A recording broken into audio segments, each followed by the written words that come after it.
Max Porter wasn't supposed to know about the meeting. It wasn't on the HOA website. It wasn't mentioned in the monthly email. It wasn't posted on the clubhouse bulletin board where every block captain usually rushed to pin their latest reminder about pet leash laws and fence height restrictions. But at exactly 7:03 p.m. on a Tuesday night, 6 board members quietly filed into the community rec room, locked the door from the inside, and dimmed the lights. No sign-in sheets, no public seats, no video call link for residents who couldn't attend in person. They weren't just hiding a meeting, they were hiding the vote, and Max knew, because someone inside had told him. The voice message had come in that morning, disguised as a pocket dial, just 22 seconds of rustling, low voices, and a single name, his. Max Porter. I'm done pretending he belongs here. The voice belonged to Greg Withers, the HOA vice president. Condescending, smug, and barely competent, Greg had spent the last year treating Max like a nuisance just because Max actually read the bylaws, actually asked questions, and actually called out shady decisions that violated the community charter. And now Greg was done waiting for Max to make a mistake. He was engineering one of his own. The meeting was held under the guise of routine administrative review, buried in a calendar entry marked board planning session, closed, a harmless label designed to look procedural.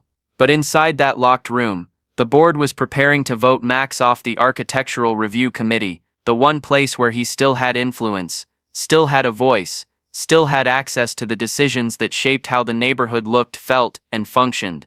They couldn't stand that he kept getting in their way, so they made a plan to remove him quietly. The only problem: Max wasn't alone. 10 days earlier, during a casual phone call about an unrelated paint approval, Danielle, the HOA secretary, had slipped up and mentioned something odd.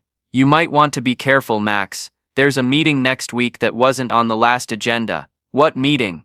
I've already said too much.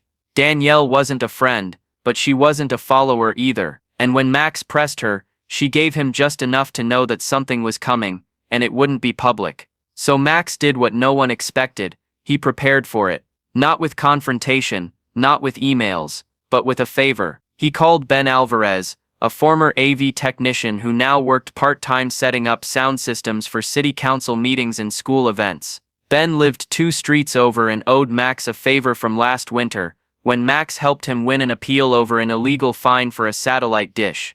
Ben had access to the rec room equipment, and Ben knew how to patch a line from the ceiling mics to an external recording device, small, wireless, and undetectable. Max didn't ask him to plant anything illegal, he just asked him to leave the boardroom audio running. That's how Max ended up sitting on his living room floor at 10:43 p.m. that night, listening to a full, uninterrupted hour of HOA backroom scheming on his phone, hearing every insult, every lie, and every cowardly vote cast by people who smiled to his face at block parties.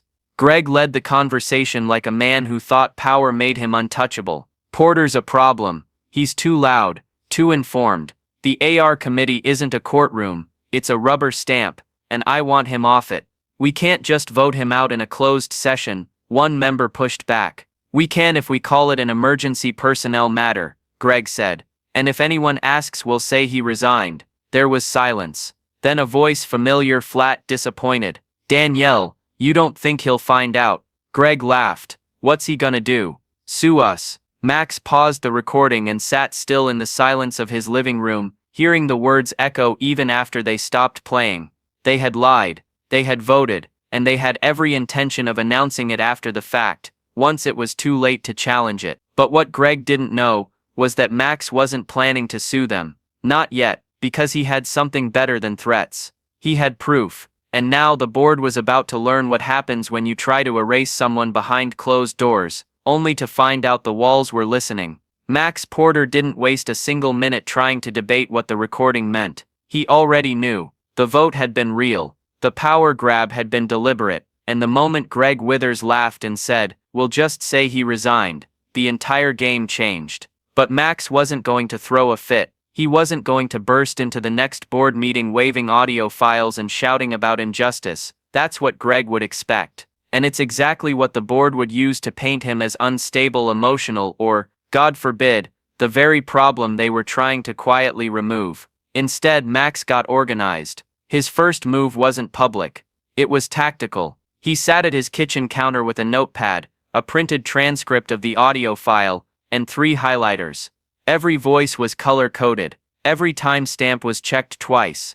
Every phrase that hinted at illegal procedure was boxed in clean black ink. He wasn't just listening for drama. He was building a case based on process. He went through the HOA bylaws like an auditor, line by line, hunting for contradictions between what the board did and what the board was allowed to do, and he found them. The board had violated 3 separate clauses in their secret vote. The first required public notice of any vote that alters committee membership. The second stated that emergency sessions could not be used to override previously approved committee appointments, and the third, it made any decision invalid if it happened in a room without minutes, documentation or proper quorum notice. They hadn't just played dirty, they had played stupid. Max printed every page and clipped them together behind a bold cover sheet that read "Petition to Invalidate Board Vote, submitted by Max Porter." It wasn't about asking for his seat back, it was about dragging their actions into the daylight. But before he submitted anything, Max needed one more layer of protection. He reached out to an old friend, Nina Patel, a municipal clerk who had once served on a zoning committee and still had connections to the city's residential ethics board. They met at a cafe 2 towns over. He didn't bring the recording. He didn't need to. He brought the transcript and the bylaw excerpts. She read in silence, only looking up once, halfway through Greg's quote about faking a resignation. They did this behind a locked door. Max nodded. No minutes. No notice. No one in the community knew. She folded the pages slowly, placed them in her tote bag, and said, "If you don't submit this officially, I will." With her verbal support in place, Max sent a formal complaint to the HOA's legal review officer. He also CC'd 2 residents known for their keen interest in HOA politics, Carlene Yates, who ran a private newsletter, and Miguel Torres, a retired attorney who had once filed a successful appeal against the board for a wrongful fine. He didn't send them a rant, he sent them facts. His email included only 3 things: the transcript, the annotated bylaw citations, and a scanned copy of the petition form requesting a vote reversal. By that point he didn't need to say anything else. The board had already written the story for him. All he did was underline it. Over the next 3 days, Max watched as the neighborhood atmosphere began to change. He didn't announce anything on social media. He didn't gossip over fences, but people began stopping him during walks. They asked questions in half whispers. They said things like, "So that meeting last week, was it true they voted you out in secret? Or I heard you've got something they didn't want anyone to hear." Max didn't confirm, he didn't deny, he just handed them a copy of the transcript and said, "You should read it for yourself." By Friday, half the street had. The real shift came when Danielle, the HOA secretary who had hesitated in the recording, handed Max a manila envelope after dusk. She didn't say a word, she just nodded, turned and left. Inside was a photocopy of the original draft of the meeting minutes Greg had written but never released. The document was marked internal use only, and it detailed the exact structure of the vote, including Greg's proposal to retroactively assign the resignation to avoid public comment. It was damning. But more than that, it was something Greg couldn't deny, because he had typed it himself. Max added it to his folder, and updated the petition to include a timeline of Greg's internal edits, one more layer of documentation to show just how far they were willing to go to erase him from the picture without leaving fingerprints. Except now, the fingerprints were everywhere. The HOA's next public meeting was only days away. Max didn't need to make a scene. All he had to do was walk in with a folder, and ask a single question: "Can you tell me where in the bylaws this vote was authorized?" Because the moment they stumbled, the entire room would know the answer, and it would be on the record. The room wasn't quiet because people were being polite. It was quiet because nearly everyone there already knew what was coming. Max Porter stood at the front of the community hall during the monthly HOA meeting, holding nothing more than a manila folder. He didn't wear a smug grin or a suit.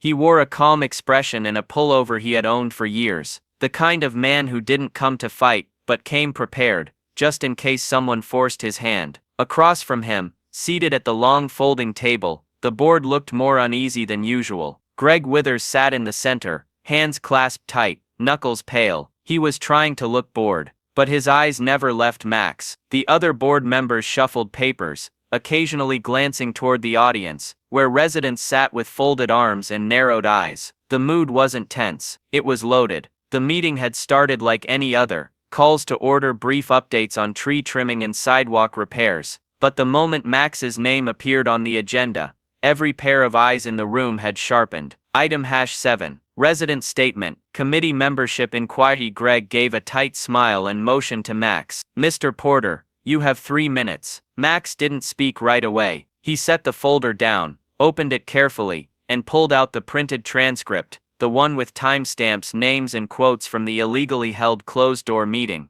Then he looked directly at Greg. "I won't need 3 minutes, just enough time to read your words back to you." A murmur moved through the room like a ripple across still water. Max cleared his throat, not for effect, but for clarity. Then he read, "Porter's a problem. He's too loud, too informed. I want him off." He paused for a moment and then turned toward the board. "That's how you open the meeting. No minutes were filed, no notice was given. Yet you held a vote to remove me from my position without public consent, in direct violation of our charter." Greg raised a hand in performative confusion. "Max, that was part of a private board planning session. It wasn't an official vote, more of a discussion." Max didn't flinch. He flipped the page. "You called it a personnel matter and moved to reassign me under emergency authority. That's not discussion, that's maneuvering. And the charter is clear. Committee removals require prior notice and a public vote, which this was not." He handed the transcript to the resident sitting in the front row and motioned for them to pass it along. As the papers moved through the audience, Max pulled out the second document. "This is a copy of the original draft of that meeting's notes, dated and unsigned. It confirms the intent to remove me and falsify a resignation notice." The room was no longer murmuring. Now people were whispering. Now they were leaning forward. Now they were watching Greg shift in his seat. Greg tried to recover. "Even if this document is real, and I'm not saying it is, this seems like a gross invasion of privacy. Did you record us?" Max remained steady. "The room was already mic'd. You use it for Zoom meetings. I simply made sure it wasn't turned off. I didn't plant anything. I didn't break in. I let your words tell the story." A few board members turned to each other, silently asking the question they were now too late to ask. Was the recording real? And if it was, how much had he heard? Max placed a final sheet on the table. "This is a formal petition, signed by more than 20 residents, calling for an emergency review of the board's violation of Article 6 Section B, governing committee removal procedures. We're not asking for explanation, we're demanding correction." Greg sat back, stone-faced. "This is a volunteer board. You're treating this like it's Watergate." Max didn't raise his voice. "You're right, it's a volunteer board, which means the people on it should be accountable to the people they claim to serve, not to their own egos." Someone in the back clapped once, not sarcastically, not dramatically, just once, loud enough to register. Then another joined in, and then another. Greg reached for his water bottle, and said nothing. Because there was nothing left to say, the moderator glanced at the board. "Shall we address this before moving to the next item?" Greg's voice was quiet. "We'll take it under review." Max didn't press further. He gathered his folder, nodded to the audience, and stepped down, leaving behind not just a challenge but a standard. From this point forward, everything would have to happen in public, and for the first time, the board would be forced to operate in the very light they had tried so hard to avoid. Greg Withers paced the inside of the HOA office, jaw locked, a fresh stack of community letters still unopened on the front desk. He didn't sit. He didn't drink the coffee Marcia set out. He just stood in his own panic, watching the walls close in. The meeting hadn't just gone sideways, it had detonated. Max hadn't shouted. He hadn't accused anyone of corruption. He hadn't even used the word illegal, but he didn't need to. The transcript had said everything. And now, the board was exposed in a way that even their regular smoke and mirrors tactics couldn't obscure. The worst part, people were reading, not scanning, not skimming, actually reading the bylaws, line by line, rule by rule. Suddenly the same neighbors who used to roll their eyes at HOA politics were quoting procedural violations over backyard fences like they were prepping for trial, and Greg couldn't control it. The board held a private emergency session the following night. 5 of the 7 members showed up, not because they supported Greg, but because they were afraid of being left out of whatever came next. They met in the clubhouse's side conference room, No recording this time, no agenda, no minutes, just whispered damage control. Greg tried to lead. We should release a clarification, say the vote was exploratory, maybe even claim we had permission to operate off calendar due to internal restructuring. But no one backed him, not even Lara, the treasurer, who usually seconded everything he said without thinking. There's a recording, Greg. There's a transcript. If we issue anything now that doesn't line up, it's not clarification, it's evidence we're still lying. Greg's face flushed. So we just sit here and take it. Maybe it's time you did, said Alan, the landscape liaison who hadn't said more than 10 words at any board meeting all year. Max didn't twist your words, you said them. We all heard it, and now so has everyone else. For a long moment, no one spoke. Greg stared at the table, lips pressed together, hands twitching over a blank notepad. He had lost the room, and for a man who built his entire identity on control, that realization didn't just sting, it unmade him. Outside that room, the residents had already begun organizing. They weren't holding torches, they weren't marching in protest, they were planning. Carlene Yates, who ran the unofficial Briar Glen neighborhood newsletter, published a special edition titled, "What Your Board Didn't Tell You," until Max made them. It included screenshots of the transcript, side-by-side comparisons with the bylaws, and an annotated timeline showing just how many steps the board had skipped to force Max out. She didn't add commentary, she didn't have to. The truth was too loud on its own. Within 48 hours, the article had been shared across 5 neighborhood group chats, posted on the private Facebook group, and printed on paper for the elderly residents who didn't use computers but now wanted to vote at the next election. Greg tried to push back with a pre-written statement. He emailed it to the board, hoping they'd approve it for community release. It read like something drafted by a political PR intern, heavy with passive language and phrases like miscommunication, internal restructuring, and lack of clarity. Danielle responded with a single sentence, "Release that and you'll have my resignation by morning." No one else replied. The silence was a verdict. Max meanwhile didn't gloat. He didn't speak at the next community cleanup event, even though several neighbors tried to drag him into the circle to say a few words. He smiled politely, handed out trash bags, and went back to pulling weeds along the walking path near the playground. He didn't need to talk. The board had done all the talking, and now the entire neighborhood had listened. At the next open HOA meeting,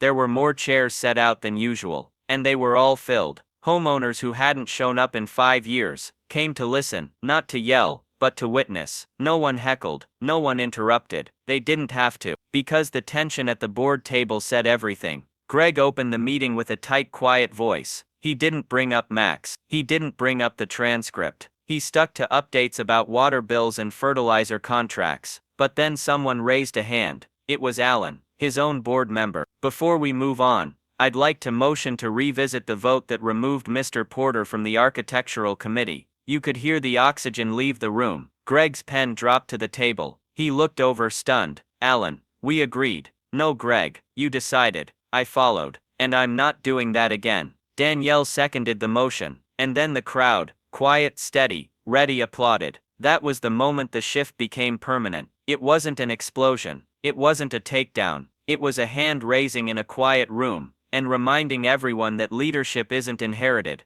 it's earned, act by act, word by word. And Greg had finally run out of both. The fallout didn't explode, it unraveled, and Greg Withers was the thread being pulled. Everywhere he turned, the room got quieter. Neighbors who used to nod politely at him during morning walks now looked away without speaking. A woman he had fined for unsanctioned patio furniture passed him at the postboxes and didn't even acknowledge his presence. Not with a glare, not with a word, just silence. And that silence was heavier than any protest. The HOA's public image took its first real hit just 3 days after the vote reversal motion. A homeowner named Marisol Vega, who had lived in Briar Glen for over 2 decades, sent a formal complaint to the city's Neighborhood Oversight Committee. The complaint was detailed, concise, and built entirely from publicly available documents. She attached the transcript of the secret meeting, the annotated bylaws Max had shared, and a timeline of Greg's private emails to board members that had been leaked by an anonymous insider. She didn't include speculation. She didn't mention Max's name once. She simply closed the letter with one line: "If the people elected to represent us can't follow their own rules, then who are they actually working for?" Within a week, the Oversight Committee had acknowledged receipt and launched a preliminary review. That meant every board member, including Greg, would be required to submit a statement under oath, something none of them were prepared for. Greg tried to spin it as routine. He stood at the next meeting and delivered a carefully worded apology, laced with phrases like procedural ambiguity, communication breakdown,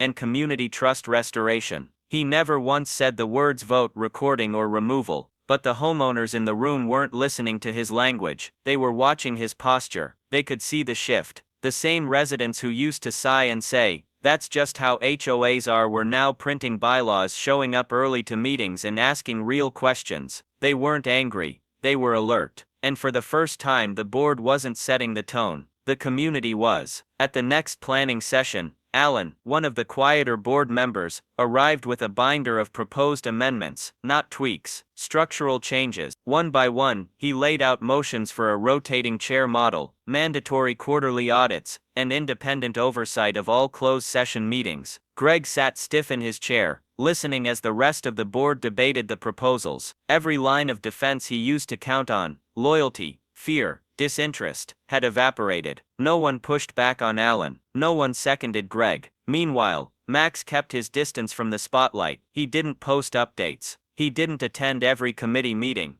He let the facts stand where they had been laid down, with the community in their hands, free to read, revisit, and decide for themselves. Still, his influence spread. The residents who had once whispered thanks were now raising their own voices. A retired school teacher named Norris started a community newsletter called Open Door, a simple printed flyer that recapped every board decision, every motion, every vote, and distributed it house by house. No commentary, no opinion, just accountability. Greg tried one last move, a community listening forum, framed as an opportunity to rebuild trust through conversation. But it backfired the moment it began, because the first resident who stood up to speak didn't ask for a reset. She asked for Greg's resignation, and she wasn't alone. By the end of the night, 6 homeowners had stood at the mic and called for new elections. They didn't yell, they didn't threaten. They read from their own printed pages, the parts of the governing documents that Greg had hoped no one would ever pay attention to. And every sentence felt like it had been pulled from the foundation of a house that was no longer his to stand on. The next morning, Greg submitted his resignation via email. No announcement, no statement, just a one-paragraph message sent to the board, citing personal priorities and the need to refocus on family. Nobody bought it,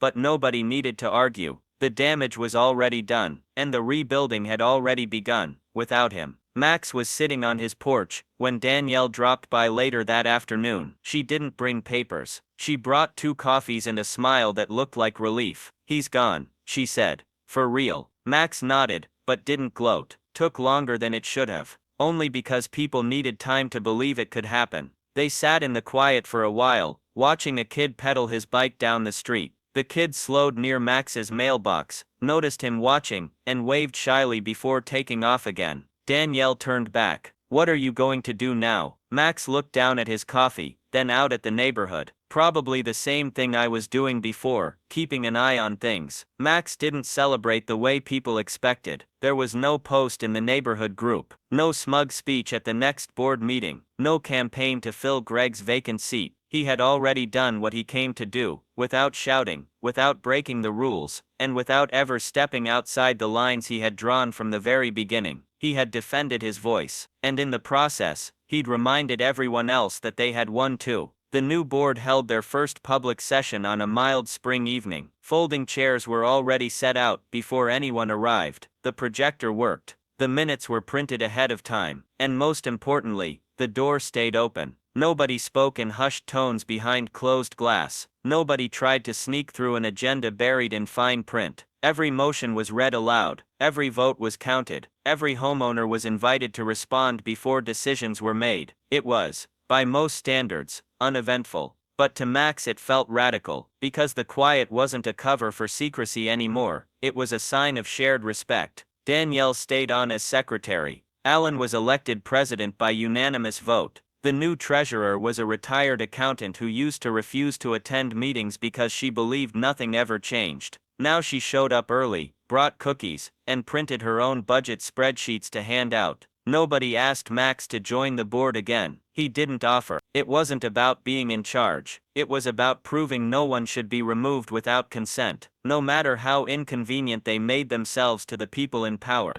One afternoon, in June, a neighbor knocked on Max's door. She held a copy of the Open Door newsletter in one hand and a small envelope in the other. Her name was Erin, and she had just moved in 2 months ago. She said she'd heard there had been some drama but hadn't followed all of it. Inside the envelope was a handwritten note that read, "Thank you for keeping the lights on when others tried to turn them off." There was no return address, just her name, just her signature. Max folded it, smiled and tucked it inside the same folder where he had once stored the original transcript. He didn't keep it as a trophy, he kept it as proof that doing the right thing doesn't always feel good in the moment, but it echoes in ways you can't always measure. That summer, more changes followed. A community vote passed a motion that required every major policy change to be submitted for a full neighborhood review. Max didn't lead the vote. He didn't even speak on it. But when it passed with 89% approval, someone in the crowd turned around, found him leaning against the fence, and gave him a quiet nod. Ava, who ran the garden club, started calling him the archivist. He laughed, but secretly liked it. Max still walked the block twice a week, not to patrol, not to snoop, just to feel the space he'd spent months defending. The flowers in his neighbor's yard were blooming again. The noise complaints had dropped. People were talking about their homes again like they mattered, not just because they were investments, but because they were lived in. And in those moments, Max felt something better than justice. He felt belonging. He didn't need revenge. He didn't need recognition. He just needed the board to remember that being elected wasn't the same as being entitled. And now they finally had.